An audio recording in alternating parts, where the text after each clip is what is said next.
नमस्कार प्रिय दर्शकों, स्वागत है। आज हम जिस योग की चर्चा करने वाले हैं वह है पारिजात योग।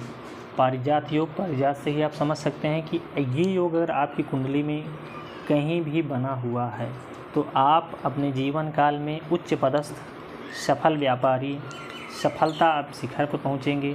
पुलिस, मिलिट्री, सेना, मतलब ये सारी चीज़ें आप आराम से कर सकते हैं। एक अच्छा वक्ता, अच्छा श्रोता, सारी कुछ आप धन, वैभव, ये सारी चीज़ें, भूमि, भवन, वाहन, इन सभी चीज़ों का आप सुख जो है आसानी से, मतलब कि एक निरंतर क्रम है। अब हर एक चीज़ पूरे तुरंत नहीं मिल जाती, लेकिन धीरे धीरे उस योग का लाभ आपको मिलता रहेगा। कोई बहुत बड़ा दुर्योग नहीं लगा है तो दुर्योग भी लगा है तो योग तो काम अपना करेगा ही, आपको अपने जीवन काल में सफलता तो दिलाएगा ही। अब ये योग बनता किस प्रकार से है, ये चीज़ हमको देखना है। तो हम यहाँ पर पहले एक कुंडली जो है आपके लग्न का निर्माण कर लेते हैं। तो मैंने कर्क लग्न की एक कुंडली का यहाँ पर निर्माण कर लिया। 8, 9, 10, 11, 12, 1, 2, 3। तो आप इस तरह से आप इसको जो है निर्माण कर सकते हैं। उसके बाद इसमें कहा गया है कि आपका लग्न का स्वामी, अब यहाँ लग्न का स्वामी कौन हो जाता है, यहाँ आपके चंद्रमा हो जाते हैं लग्न का स्वामी। अब यहाँ पर जैसे ये इसमें तो एक समस्या हो जाएगी कि यही एक लग्न के स्वामी भी हो जाएंगे और आपके राशि भी यही हो जाएगी, तो ये दोनों एक ही साथ हो जाएगा। तो मैं दूसरा ले लेता हूँ, दूसरा लग्न बना देता हूँ। इसे काट देते हैं यहाँ पर। एक चलिए, अब मान लीजिए इसमें बैठा देते हैं पहले चंद्रमा जहाँ बैठते वही राशि हो जाती है। चंद्रमा यहाँ बैठ गए, लग्न आपका ये हो गया, तो लग्न आपका इसके मालिक हो गए सूर्य, यानी कि आपके सिंह राशि के हो गए सूर्य। अब यहाँ कहा गया लग्न का स्वामी और राशि का स्वामी।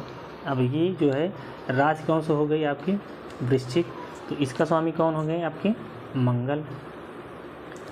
अब ये दोनों एक साथ बैठे हों, अब मान ले मंगल और सूर्य यहाँ बैठे हों, मंगल और सूर्य एक साथ हों और जहाँ बैठे हों, जैसे कि यहाँ पर कहाँ बैठे 2 नंबर में, तो 2 नंबर के स्वामी कौन होते हैं शुक्र।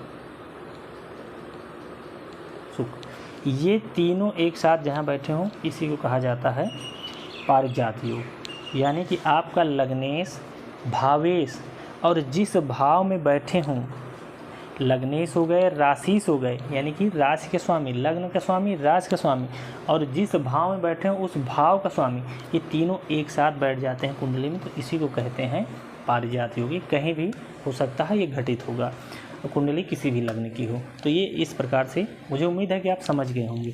गुरु और मंगल की युद्ध से भी पारिजात योग का निर्माण होता है, उससे भी पारिजात योग का निर्माण होता है। लेकिन ये जो है, अगर आप बैठें, आप खुद समझ सकते हैं कि राशि का स्वामी बैठा हुआ है, लग्न का स्वामी बैठा, उस जहाँ पर उस भाव में बैठे हैं वहाँ, तो ये अत्यंत वैसे ही श्रेष्ठ हो जाता है जैसे लग्न हो गया। अब यहाँ पर ये चतुर्थ भाव का हो गया, जनता के भाव है, यहाँ कर्म का भाव हो गया, तो सब एक साथ ही अगर बैठ गए, पराक्रमेश बैठ गए, आपका धनेश बैठ गए, आपका लाभेश बैठ गए, पंचमेश बैठ गए, भाग्येश बैठ गए, तो ये अत्यंत श्रेष्ठ हो जाता है। तो यही है पारिजात योग। और इसमें अगर आपने जन्म लिया है, ये योग आप कुंडली में है, तो आप सभी सफलताओं को आसानी से, थोड़ा प्रयास करेंगे और ज़्यादा मिलेगा।